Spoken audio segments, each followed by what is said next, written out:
Hey everybody, and welcome into another exciting episode of the Level Playing Field podcast. Today we have a very special guest with us. Who's that? Tank. You got a special guest? Who's that? Holy mackerel, this should be exciting.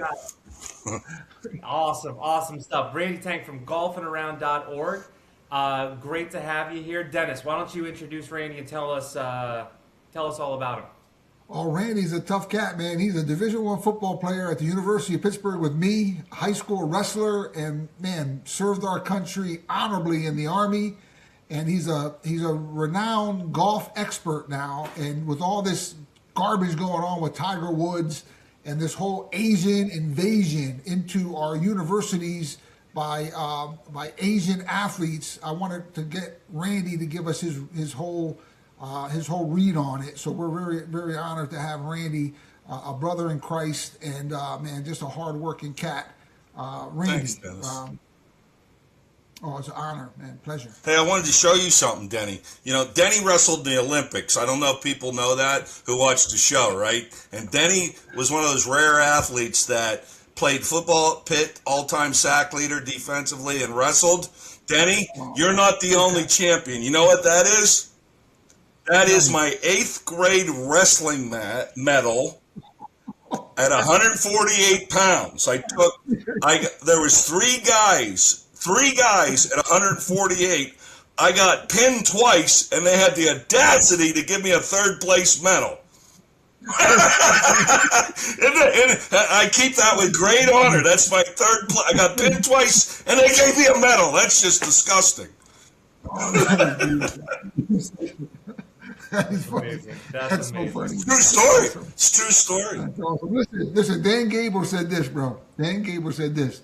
Once you walk out on the mat one time, once you wrestled once, everything else is easy. Yeah. It's so true. It's one of the greatest lines, man. So wrestling is the greatest sport. You know, last week, Andrew and I, we spoke about, just on a quick spinoff, we spoke about what does, John 3:16,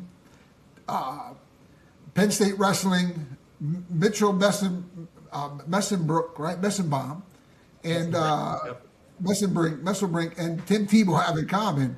They all Heisman Trophy winners, and they're all John 3:16 folks, man. And God is so good, and that is a very humbling exhibit that you just showed me. But I think it's awesome. You mentioned you invoked the great Dan Gable. And for folks who don't know Dan Gable, he's the greatest amateur wrestler of all time. And Denny, you probably know this saying. I used to, as a mantra when we were training at Pitt or whatever it was, this I say to be the best, to be yourself and not like the rest. All you could do is work real hard to be real tough. 100% is not good enough. And, that's a Dan Gable saying. It's just his mentality. But, I appreciate you joining. It's golf season's kicking off, so love to talk golf, man. Rant, I will tell you, just the last wrestling note for you and Andrew. So one of the most humbling experiences I ever had in my life, Dan Gable was at a Lehigh wrestling match, right? And then they had a function afterwards to hang out with him, right? So, I waited in line. Of course, he's one of the few guys I would wait in line to shake his hand. So it was a huge line. So I waited. So I come up, I shake his hand. I say, Dennis Attia. He goes, Dennis, I didn't know you were from this area. I'm like, oh my God. He He knew who I was. I was like, oh, that is so awesome. I'm like, Dan, you just humbled me beyond humbling. That you would even know my name. And he asked about my brothers, and it was such an intelligent and classy man, a superstar wrestler. But we're going to talk about wrestling a little bit more on another show. We're here to get your expertise in golfing, brother. So, Hey, quick time out here. Are you subscribed to the channel? It doesn't cost you anything. It's free. Please do it. It helps us bring the content to you that ESPN won't cover. You guys are great. Okay, back to the show. let them have it, man. What is going on with this Tiger Woods? It's such a tragedy that he would be such a bad example for. You talk about Dan Gable, godly man, father, man, such a great example to the sport of wrestling and everybody who talks about him. Now this is what Tiger Woods should be. Tell me about Tiger Woods and how do we get this guy back on track? You know, I think that's a great juxtapose to start with, guys. You know, we brought up Dan Gable's name, and for you folks who don't know Dan Gable, Google him. Great man, great athlete, good man. Has used his platform as a wrestler for good things. And you juxtapose that to Tiger Woods' situation, which isn't a good example. Let's start with kids. All right. I just watched this commercial that Tiger had cut back when he came on the scene 98, 99, and it's children. It's children, 5, 6, 7, 8 years old, and they're looking at the camera, they hit a golf shot, and they go, I am Tiger. I am Tiger. I am Tiger. You know? And you think about that in 1990 when he first started out, burst on the scene, mid-90s, that they were marketing him at Nike to the younger generation, right? Why are they doing that? They're doing that so they can build future Nike product buyers. But I think it's a great place to start in the conversation with him being used as a role model for kids. So what happened? What happened from let's call it 95 that he does that commercial with the kids to 2026? Well, we certainly know that the Bible teaches us a lot of things. Maybe the people you hang around with. What does the Bible tell us about that, Denny?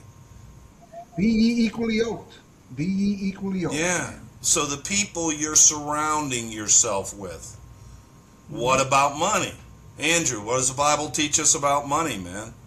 Root of all evil. Root of all evil.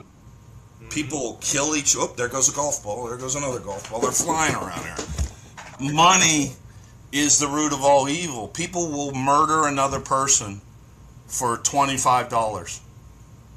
You know, so you look at those two variables with Tiger. Who's he been around? The money. Let's talk about his money. He's made about $125 million off of his golf career, the tournaments he's won. Okay, in prize money. His estimated wealth at 2026 is 1.5 billion, and that's from all the endorsements and autographs, and he's got a couple signature golf courses. So, you know, there's a saying, money doesn't make a man, it unmasks a man. You give somebody $1 million, let alone $1 billion, what kind of man are they going to be? Are they going to be the same old Dennis and Andrew that says, I now have $1 billion, I believe in Scripture, let me help somebody that can't help themselves? Or do you think you're a special person? Oh, I've got $1 billion, I'm the greatest golfer in the world. So I think that kind of sets the table of Tiger's world or universe he lives in.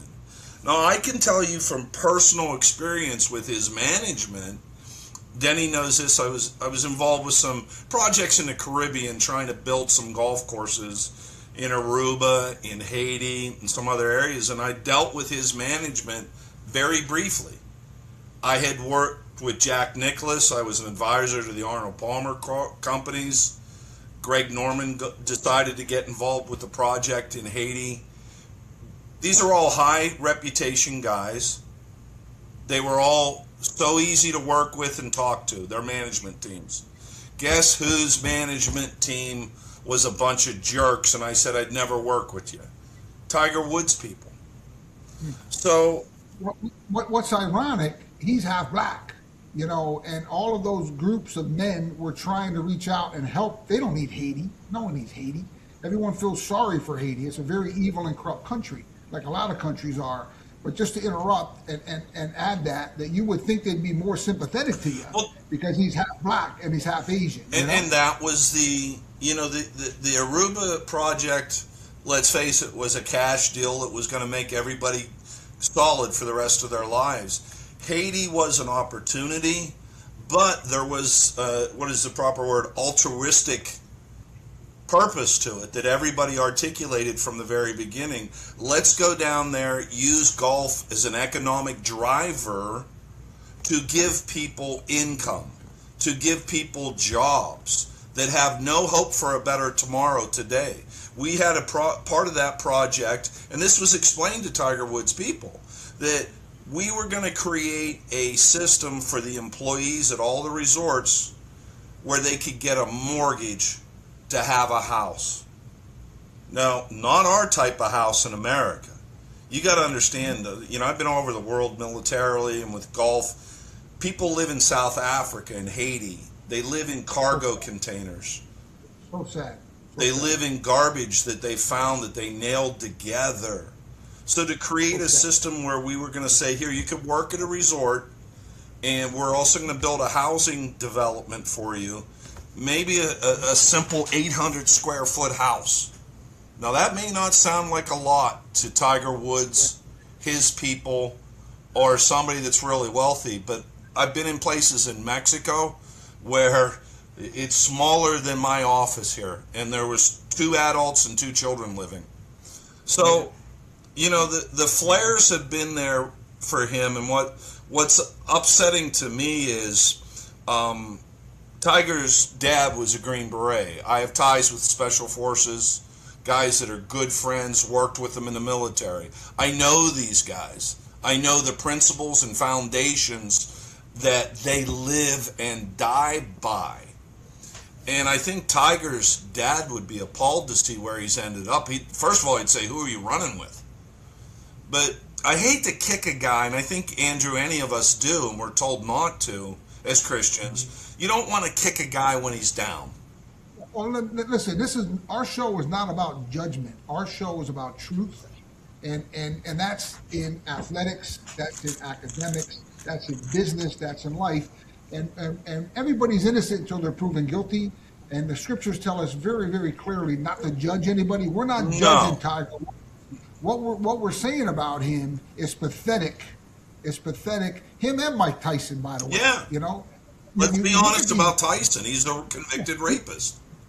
And he's driving around the state of Pennsylvania trying to legalize dope right now. And that's the last thing the state of Pennsylvania needs is dope. And Andrew and Andrew will just take a minute or two to talk about, real fast to give you a break, to talk about the drug epidemic in professional sports, Andrew. They tell them the testing. It's like a joke. Spend some time on that. Yeah, no, we went through this in a different episode where, I started doing research. I couldn't believe it. I couldn't believe the drug testing policies in the major leagues right now. As far as the NBA doesn't test for marijuana at all. The flat out doesn't. The NFL lowered its standards, so now there's trace amounts you're allowed to have. It's not a big deal.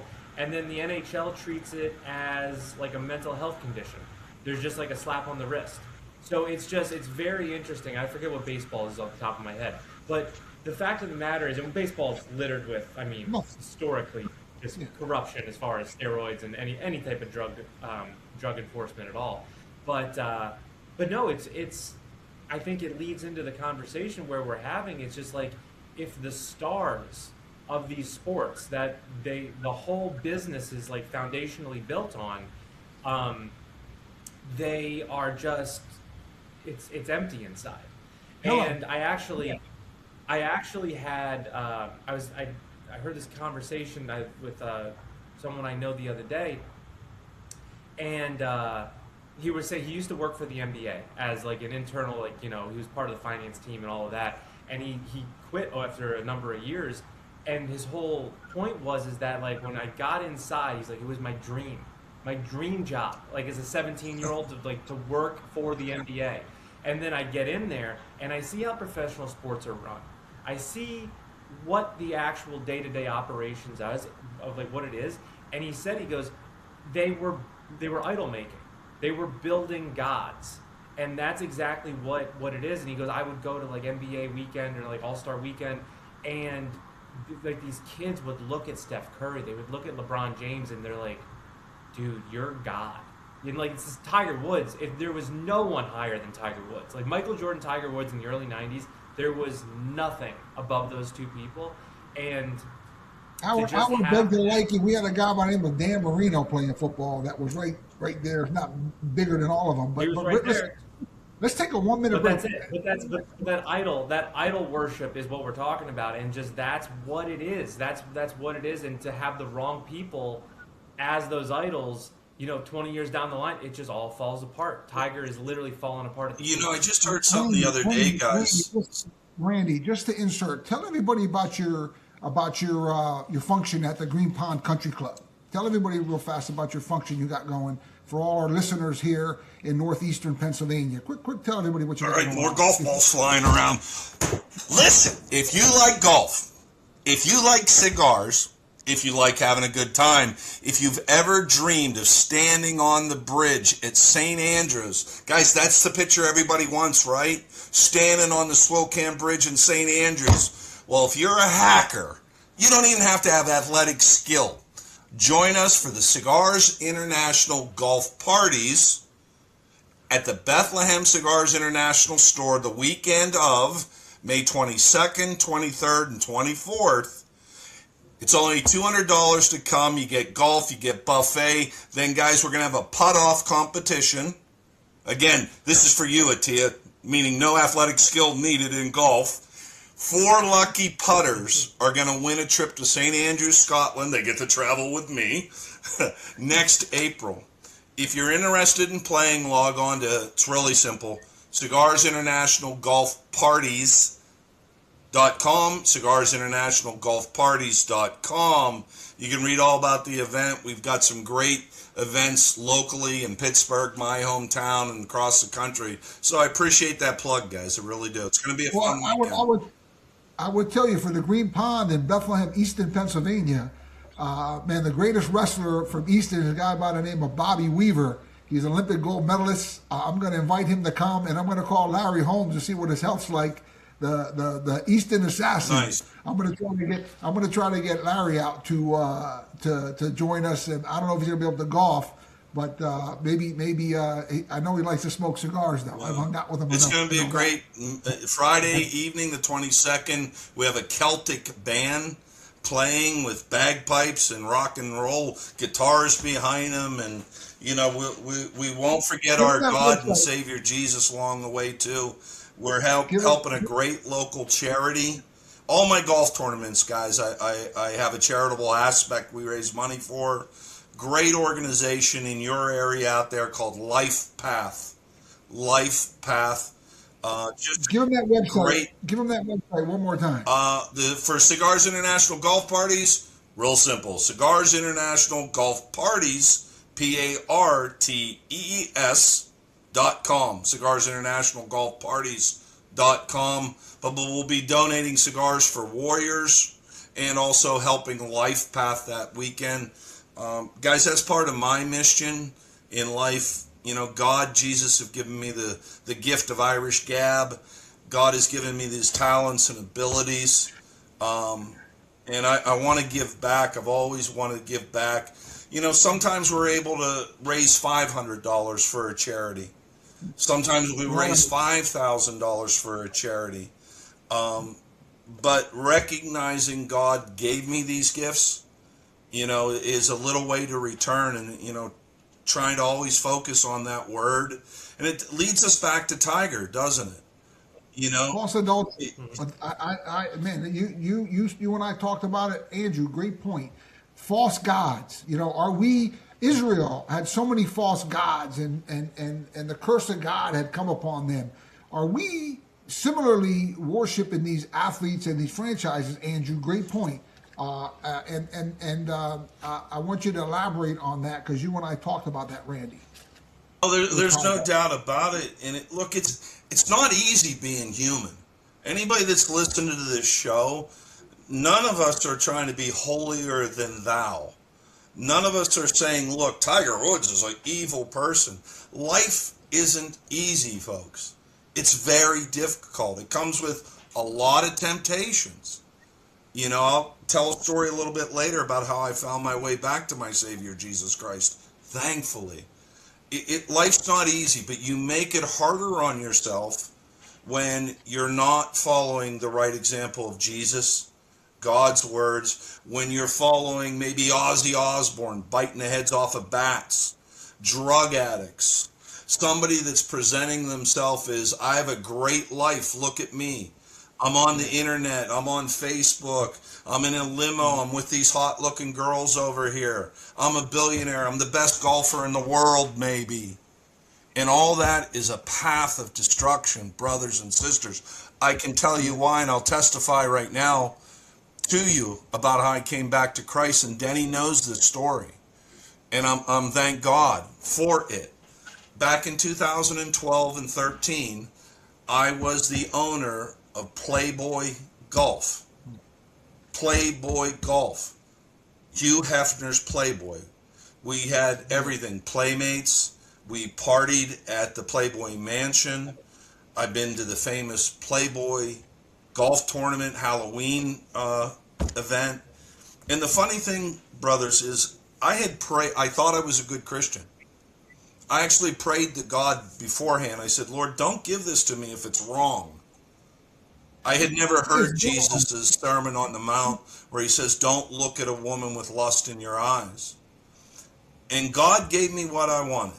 He said, okay, you want Playboy Golf? I'll give it to you. It was a nightmare. I don't know if he gave it to you. You chose to go that route. Yeah. And you know, I don't think God would want you to do He that. didn't. We all have, well, that's the beauty of our faith in Jesus Christ. He gives us all free choice, you know. Yeah. But I will tell you, Randy is a man. He's a beautiful Christian brother. That's because I found my way out of that lifestyle, Denny. Amen. And God Amen. said, hey, did you enjoy your ride? Did you enjoy hanging out with Playmates at the mansion? No, I didn't. Disgusting. And that's how I came back to find Jesus, Andrew. And I'll tell anybody that story that I had it all, right? Playmates on each side, partying, riding in limos, meeting Hugh Hefner, met all kind of famous actors and celebrities. And guess what? It left me hollow, broken. And it wasn't until I turned my life back to Jesus Christ. And look, I still have trouble every day with issues. We all do, bro. We all do. Listen, Rand, get to the Tiger's influence on the Asian market that you had talked about. The Asian market and the Asian athletes that have come into America right now and are taking our golf scholarships from our women and our men and our golfing opportunities, and how our athletes are just as equal, but there's so much more money being spent on Asian athletes right now. You know, economically, I mean, we all heard in the 90s, it was a perfect storm, right? We all heard in the 90s that the big next economic development area in the world was the Pacific Rim, right? The Pacific Rim. And current numbers before we came on, I was looking at the Pacific Rim's gross domestic product since 1990 has grown 150%. It's a $40 trillion GDP. So at the same time as they were developing that market to grow it, here comes Tiger Wood, whose mother's is Thai, I believe, Asian, right? Golf has exploded in the Asian market, not necessarily through an organic growth, but all the club manufacturers targeted the Pacific Rim. The golf companies, the golf course designers. Tiger was the perfect face for that introduction to the Asian market. So you've seen an exponential growth in golf in the Pacific Rim market, right? Denny, what he's alluding to is the fact, and I know you two did your numbers, and I'll throw it back to you, but you now see a proliferation of, in the universities specifically, that they're giving the majority of scholarships, or at least half, to Pacific Rim, college-educated people who want to go to college. Randy, it's sick. It's sick. I watched the Texas Open. My daughter's a golfer. One of Randy's friends is teaching her now. She's an aspiring professional golfer. I watched the Golf Channel for a couple minutes here and there. I watched the Texas Open. There were 3 Division I schools, men, and listeners. There was one American golfer out of 15 golfers. There was one. All the rest of them at these universities, 14 of them were Asian that were standing there receiving the trophies at the end of the golf function. And I fell over because Andrew and I's big issue that we have is, I mean, shifted from golfing to football. In the Final Four, we had four punters from Australia. We went and we're talking about basketball last week with the Final Four. Close to 40% of the men playing basketball for those Division I schools, right? Michigan, who were they, Andrew? Michigan, UConn, Illinois, and Arizona. 37% of them all were foreign players. Foreign players. And then we're looking at the hockey, the Frozen Four right now, right? The Frozen Four, the same. It's like 40% of the kids are from Europe, Canada, even Russia and various countries. It's like, so where do we draw the line? And it's not that we're comparing apples to apples either.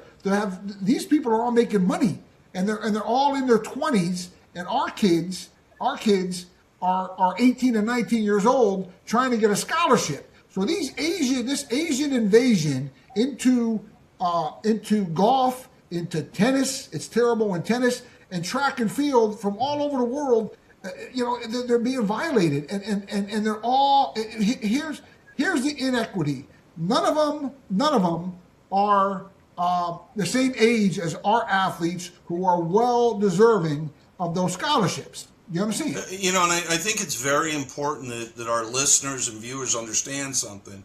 Look, God does not. If you can tell me the color of your soul, you'll be a genius. God does not see color. God does not see nations.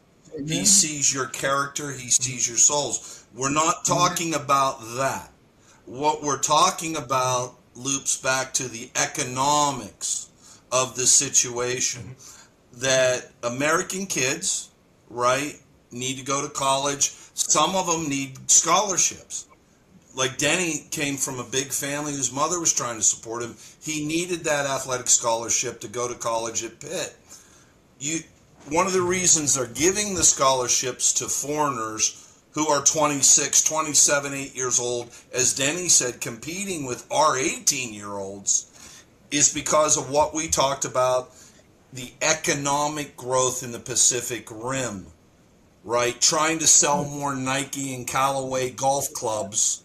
Well, what better way to do that in the biggest growing economic powerhouse in the world, the Pacific Rim, than bringing their 27-year-old athletes to America?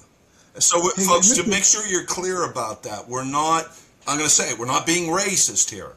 That's not what God does not see the color of your soul. He sees your heart and your word and your actions. What we're talking about is an unlevel playing field, right, Denny and Andrew, for our American kids. So what? They don't get a scholarship now? They got to go work at the McDonald's to save enough money to go to community college? That's where the Minutemen in Pennsylvania have to speak out, the biggest alumni, Penn State University. I'm counting on them to speak out against this. And we have some other things to talk about. But real fast, I want to thank one of our sponsors, Cole-Bolt Construction. Let Julius and his crew build your dreams and move your mountains, okay? He's located in Mount Pocono, Pennsylvania. You can call them at 570-533-9303 or go to Cobalt with a K, KOBALT-construction.com. They have topsoil, mulch, and all that great stuff for you guys. He's a great cat. Support him if you can. And we're coming to the end of our show. And here's what I would tell you. Go to DennisAtia.com, and we have some awesome applications. We have ArmiesForJesus.com, and we also have AnswersByJesus.com to address everything from alcohol to witchcraft and everything in between. That's DennisAtiYeh.com. Thank you for listening. Is this the end of the show? I got more to say. I got more golf balls. I got things to do. And end of the show. I'm like John Madden. I got things to say here, and I got to bust through the camera.